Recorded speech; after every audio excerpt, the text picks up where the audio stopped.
It seriously has not stopped raining. Sydney up the Central Coast as well for this whole week. So it's a good time to pump out some videos. And this is a long one. It's a 2RF, the second row forwards for Supercoach. There's plenty of guys on this list between those guns up top that, you could take a flyer on. But there's a bunch of really interesting picks near the 600k mark. Plenty of interesting guys in the 400s and then a few cheapies to boot. So we'll get through all of them one by one, the pros, the cons, the upside, the downside, and my verdict out of 10 as a buy to begin the season. If you haven't checked out all the other videos, please go and do so. We're going from fullback all the way up to hooker with just these three to go. And then we'll get into it, plenty of other different things as well across the Supercoach season. So going to be a fun ride, guys, and thanks so much for tuning in for the Supercoach videos and podcasts so far this season. It has seen an uptick in the Supercoach content. Maybe it's because fantasy isn't open yet, but we'll find out very shortly. So big thanks to all of you guys for being here. But Angus Crichton, 758k. He has plenty of upside. That's the big thing with him. Obviously, I've got him there as an 8.5 on the upside number there. Plenty of tons, plenty of try scoring ability that he has. He did have a few games off the bench to start last year as well, which drops down his price point, which should be closer to the 800k mark. That's 780, 790 if he wasn't to play those two games off the bench. The cons for him is just he's lost his halves combination. It's going to be hard to build that up just in one preseason with a couple of guys that, to be honest, they clearly aren't as good as a Walker-Keary combo. So I think that's a little bit of a loss for him, and he loses some outside back experience as well. On his side, he had Suoli'i next to him. On the other side, they obviously had Manu. So losing those two guys and replacing them with some young talent is going to be great. But is that going to take a little bit of time to gel and to mesh? I think it probably will, and it's probably a reason why I won't go for Angus to begin the season. We've also seen the Roosters, apart from last year, really struggle at the beginning of years as well. So that's another reason just to leave Crichton to start. But if you do want to take a flyer on him, I think that it's still a really good pick with pretty limited downside, given he should be close to that 800k mark, and he played incredible last year. It was great to see him back to his scoring best. David Fifita, 749k for him. It's a little bit lower than we've seen in previous years. It was kind of one of those guys that if he was fit and he was ready to go, it was time to launch with David Fifita basically at 749. You know that he's an 800k plus guy. He had a bit of a strange ending to last year and lost some minutes and just played really poorly in that last month as well, which drops his price down. But he's a try scoring beast, and that's the big win for him at all times. His upside's just a tick higher than Crichton at a 9, and the downside there, it's only in the 3.5 range. For Fifita, just a little bit higher than Crichton, just because he had that really poor month to end the year and can lose minutes. So 7.5 for him with the buy round 1. It's hard to purchase him in that first week, especially at that price point when you're looking to get a really nice start. And his 750k price point will hurt you on that front. But as a season-long thing, there will be times where you want him in your side, especially given he didn't make Origin last year. Isaiah Yeo comes up next, and he's got the later buy this year, which is really cool. He's much more expensive than previous years, but he continues to improve and is super consistent, which is the biggest thing out of all this. I've got him as a downside of 2, and more just at the price more than anything. And he did really show that upside at the back end of the season, so that's where he ends up with the 7. A little bit less than some of these guys, but he just very rarely scores under 60. It doesn't have the tons as much as some of the other guys until that last month of footy where he was putting on try assists and scoring himself. But the big thing for him with the con side is just that late scores, and they bumped up his price. Like if you get him the previous year near that 650 mark, it's a little bit more appetizing than the 727 when you've got you've got someone like Nico Hines at a similar price, which is pretty wild. So in the second row forward, there are a lot of guys that have a decent amount of value as well. For Isaiah Yeo at a 7.5 pickup, very similar to the two above him. Britt Nikora, 682,000 for him. It's a pretty solid price, but we know for him it's a matter of when you select him. If you select him from round 1, it doesn't seem to work as well because he's at his sort of not peak price, but at his average price for the season, obviously. Whereas if you can get him after he has a couple of low games, which inevitably happens at some point, he has the bigger swings, similar to that of guys like Olakau'atu. Not as bad though with that side of it, but he can have his swings and then he can absolutely go nuts on the other side. So if you get him at 550, he can make you 150k and have some really good scores at times in a really, really good side. He has nice hands. He can have assists. He ends up getting line breaks down. He ends up hanging on the wing sometimes. Once guys like Ramian and Katoa come in to take some scoots, and he ends up hanging on there if they swing it right on that third play or something like that. He seems to be getting line breaks down that side and can end up getting crisis on the inside there. But he does rely heavily on attacking stats and has a few negatives in his game with missed tackles, 4, 5, 6, 7 a game at times, but obviously doesn't kill you too much with just the neg 1. A lovely upside of 8, a downside of 4, and the verdict of 7 out of 10. I think he's going to be a higher verdict at different times of the season. Haumole Olakau'atu, a 665 number for him. It's a very, very similar situation to Nikora. I just think he's a little bit less volatile at sometimes, but can have a similar downside because he doesn't have those, big 100 scores that Nikora can have.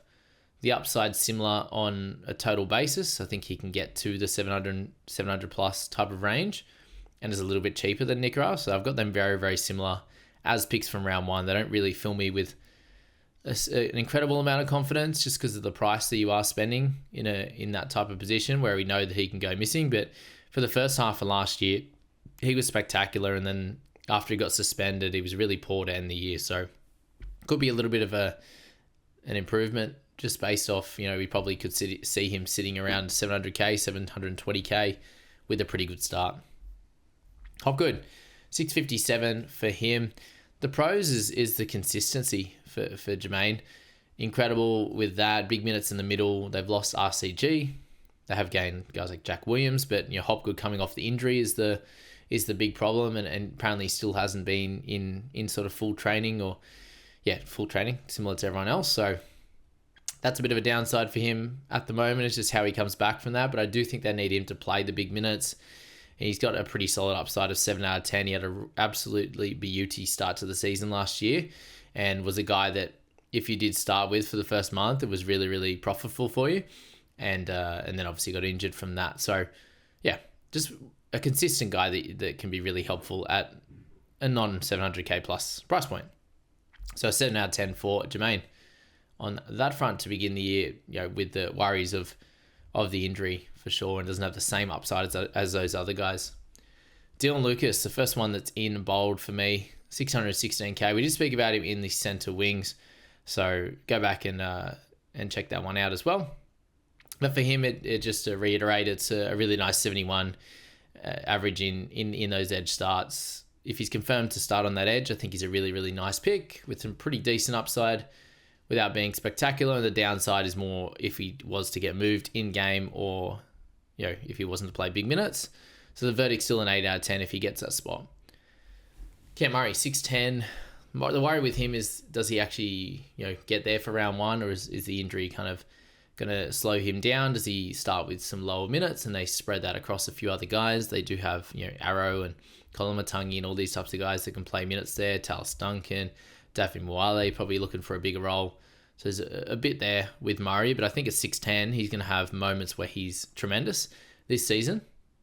So giving him an upside of 7, the downside's 3, and to start the year it's a 7 verdict, but it could be higher after 3 or 4 rounds or something like that. Jacob Preston, someone I'm a little bit more excited on this year, but the question's going to be, can we fit him in our squads at that price point of 609k? The pros for him, I think there's room for a minutes improvement. There's a lot of games he was mid-60s last year, and Kikau was actually playing the full 80. If Preston can move to that 80-minute role, which we know he can do, he did in his rookie season in an improving team. He had some injuries as well. I think that he can exceed this price point and get closer to 650 to 700 and play the whole year, unlikely to play Origin. A very simple guy to own and hold for the entire year, which is a big plus in my opinion. But yeah, they're not playing 80 minutes and the injuries is a little worry with him. With an upside of 7.5, I just think he'll be consistent. Downside at 3.5, not too much there to be fair, and an 8 out of 10 for Jacob Preston. For Isaiah Papali'i, He's at 585k, and the pros for him is he's had 2 years as the best second row forward in the past, where he was absolutely dominant, one of the best scorers in the game. He's back to back. He's back to a gun side, definitely, in the Panthers. And the cons there is can he get back to that incredible scoring? Will he be a middle or an edge for 80 minutes, or is it going to be less time on the edge? Is he going to play 50 in the middle? Lots of questions around that, which the trials definitely going to show us that if he starts on the edge. But minutes, is probably the only question there. The upside's at 8 because we know he's an absolute superstar when he gets it right. The downside's at 4 because we don't know the role right now. But if it all lines up, he's probably an 8.5 out of 10. If it doesn't line up perfectly, it can be get down to a 7.5 because there'll be games where he does get that big minutes, no matter what they decide is the correct way of going about it for him. Connor Watson, haven't got to the hooking position yet, and same with Tino with the front row forward, but has the duel there with the hooker. He's got the DPP. His price is really nice. The durability is a little bit of a worry for him, and he does get moved around easy in game, and the question is, does he lose his spot during the season? Does he go back to 13 minutes worry? We're unsure who they're going to play at 14 with him at 9, so I do think at the price with the duel, I think he can be a 7.5 upside kind of guy with pretty low downside for the first 8, 9, 10 rounds. I think Brandon Smith just got back into some training, back in some running, I should say. But Watson's an 8 out of 10 for me. I think he's a really decent pick. He's been in and out of my side. I started with him. I'm taking him out now. I've got Papali'i in there now at that same price. So I think he can mix between a multitude of different guys. Like he could come back in for Preston. So I have that, duel if things go wrong in the hooking position. There's a few ways you can go about it in that spot for sure. With Tino, he's 531k and has the buy in round 1, which is obviously a little bit of a worry for him, along with the ACL recovery and how many minutes he's going to get. So there's 3 things right there that is the worries, which is why you could easily not start with him. But in terms of the other side, he was one of the most expensive players in the game, averaging 77 or whatever it was. Crazy a couple of years ago. And went into last year really expensive for that reason. But he's underpriced based on anywhere near that output or close to a 70 or whatever you want to play with it, or play around with it with him, is he could easily hit that with a great attacking upside in a team that does score a lot of points, especially at home. So he has lots of upside. He's got 4 as a downside. You could just wait and pick him up in like around 3-4 type of scenario with Tino. And so I have him as an 8 out of 10 pretty comfortably there. I think he'll have a good season, and the question is just going to be when is it going to happen perfectly for Tino. For Kaipius Paul at 525k, plenty of pros for him. Obviously second year improvement, hardly scored any tries as well. So the cons for him is he doesn't have that spot. Is Frizzell going to be the one to move? Does he have a bit of a lack of upside? Yes, right now. So the upside's currently at a 5 because he hasn't scored many tries, but there is room to grow on that. If, and the assists and all that sort of stuff, if he can just free his hands a little bit more and they can get a bit more of a free flow on that left-hand side. So 5.5 for me with Kaipius Paul. I think there's a lot of better options at a similar price. One of them being Mr. Jonnet Bateman. 2 years of gun scores for him, similar to that of IPAP, with having a couple of great years back for the Raiders. He was much better last year, close to the 600k mark. He's at a new team, likely to play some middle and some edge, which is perfect. Which is the perfect role for Bateman now that Luke is injured, sadly, and the price is really nice too. So the age is a little bit of a problem, and the off-field noise, with him. That continues to happen, but a lovely 7 upside for him. Downsides at 3 at that price. I think it's hard to miss on that one, and 7.5 out of 10 is the verdict. We'll just have to see how he operates in the trials, and we can make some decisions on John from there. Samuela Fainu there with 517k. He comes in at really, really nice season for him last year in a pretty tough team, but he's got 2 gun halves now. He's got an improved team. He'll improve as well, likely. But the cons is can he actually take that leap? We're kind of hoping and guessing that that's the case with a better team. But he's still in the Tigers. They're not a top 8 team by any stretch as yet. The upside for him is at 6.5. He had a couple of good games there. Downsides at 4. Can he improve?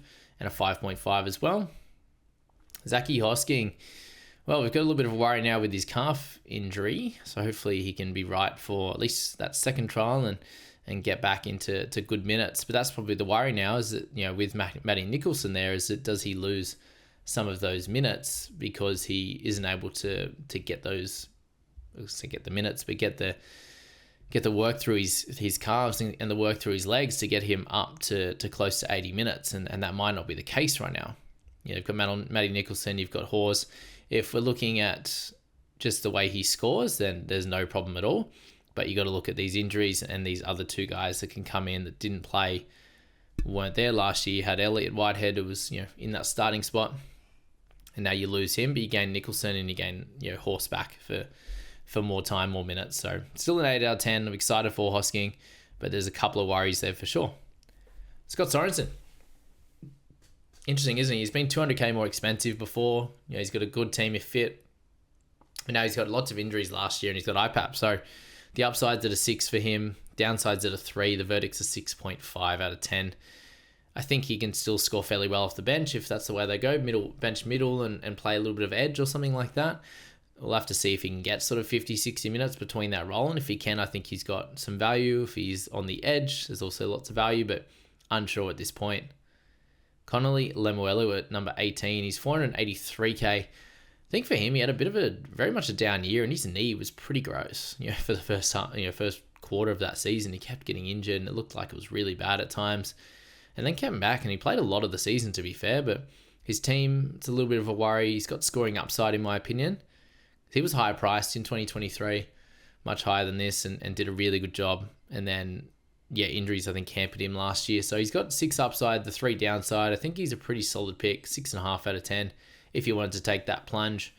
But there are guys obviously a little bit more expensive that I think can have a higher verdict and a better job, that can do a better job without the risk, I think. Guys like Bateman and stuff.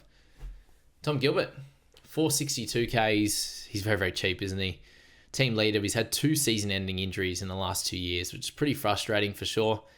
But at that price point, he's got lots of upside at 7. The downside's at 4 because of the injuries and how many minutes is he going to get. But still a 7 out of 10. I think a lot of people will pick him up. Maybe not a tremendous amount, but there'll be enough. And I think it could go either way, but probably a little bit more of a chance of it doing well, just because he's a top tier player. Great to see him back out training. Jack Williams, 455. I think, Para need forwards, so there's definitely space for him. He did play some decent minutes last year at times for the Sharkies, so there's probably not enough of a discount to make him really, really good. So probably not the main guy at this point when you've got Hopgood, especially there, taking some big minutes through that 13 role. And who's going to step up, basically? They do need one guy to step up. Who is going to be the main guy in that straight middle rotation in the 8 and the 10, the front rowers? So that's the question with him. Alex Seyfarth, I'm pretty excited about, to be fair, surprisingly enough. But the pros for him is he's got value if he does get that edge spot, for sure. There's no doubt about it. He had really good games last year, lots of 50s, 60s, 70s, 80s in that short amount of time that he did get that spot. He's got no IPAP. He's got no Bateman there to steal that spot by any stretch. It's Samuel Afenu on the left and Daylight on that right. So Seyfarth could take it. But we know he's very hot-headed. The Tigers do move him around plenty between the odd game, helping out at centres and plenty of interchange for sure. So 6 upside for him, 4 downside, 7 out of 10. Pretty solid pick at 435k. All right. Brendan Piakura, I think we're discarded from him last year, to be fair, but at 402k, he's cheaper than what he was last year. He's got nice upside and talent, obviously, but the missed tackles, he goes missing, the head knocks, there's a lot there that can go wrong, and do the Broncos actually get better?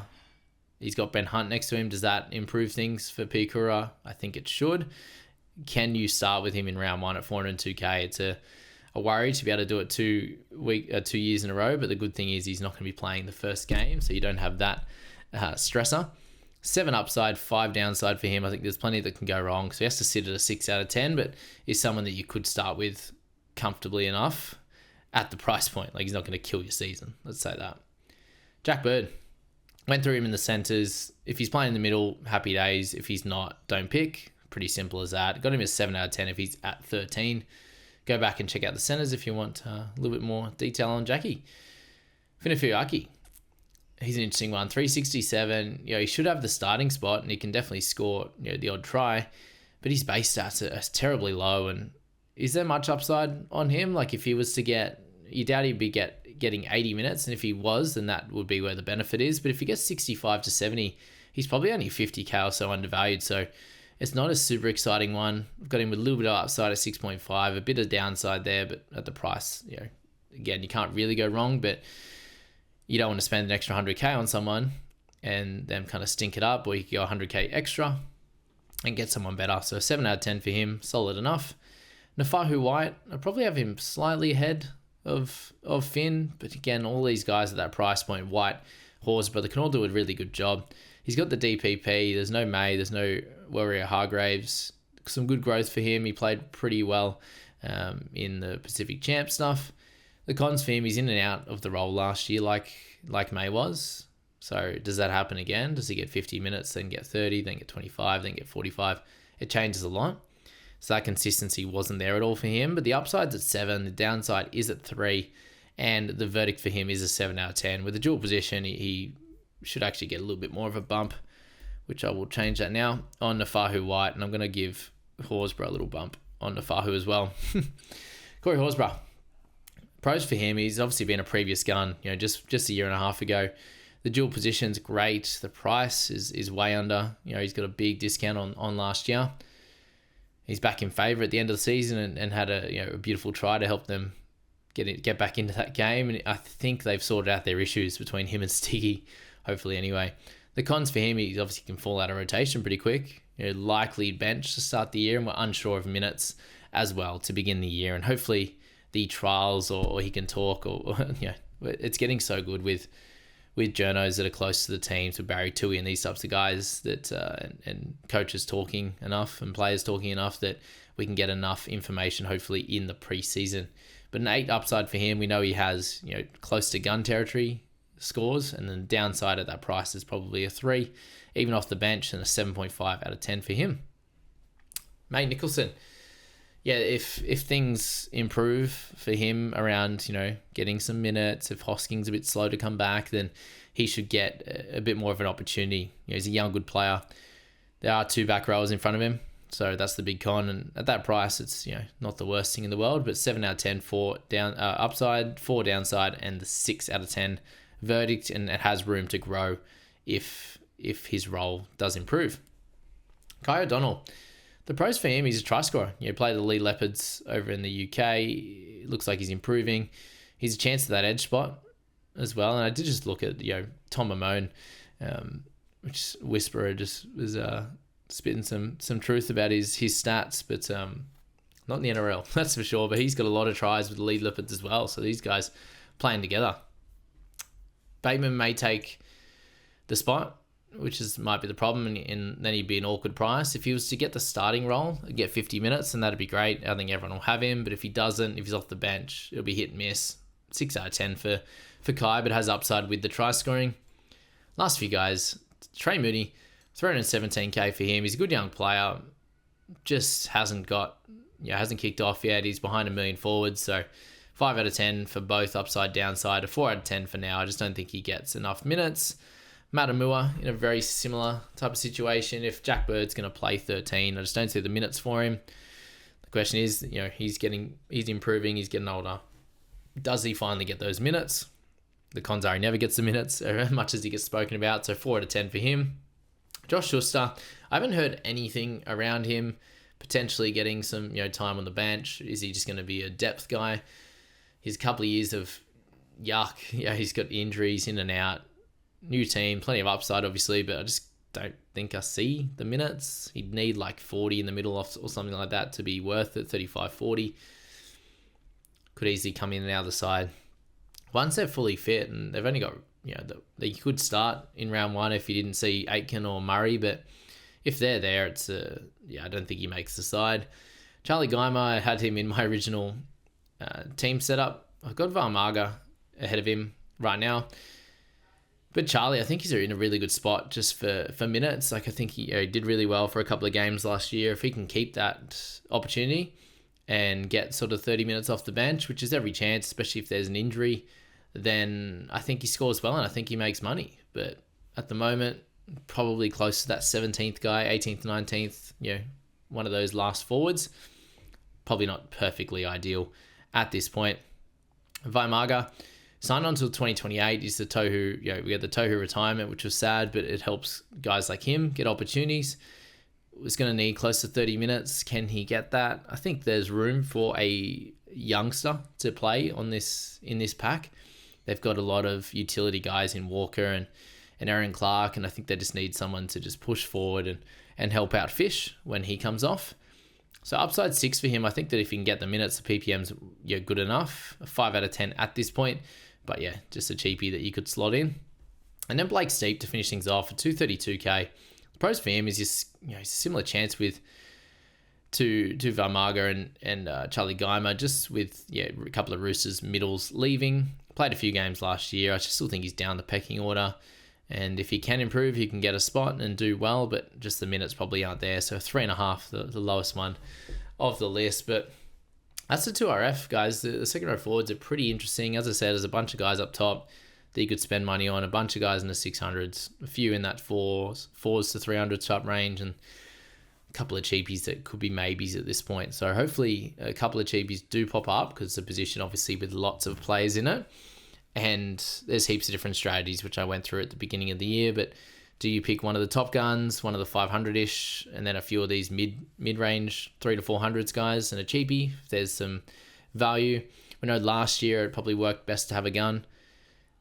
Secondary guy, probably that 5 to 600, and then pick the right mid-ranges and 1 or 2 cheapies. That kind of worked out. You had Kaipi's, Pauls, Morgan Smithies, these types of mid-300s type players. So that could be the strategy again. But that's the second row forward for Supercoach. If you are interested in the private group setup, that's down below in the description.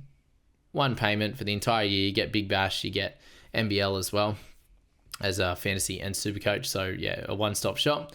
Plenty of prizes up for grabs and everything like that. So jump in there, check that out, and make sure you hit subscribe and that notification bell, which is super important and super helpful for me to continue to grow this channel and get out to as many people as possible, as I appreciate you guys watching as I put in the work for you. See you guys.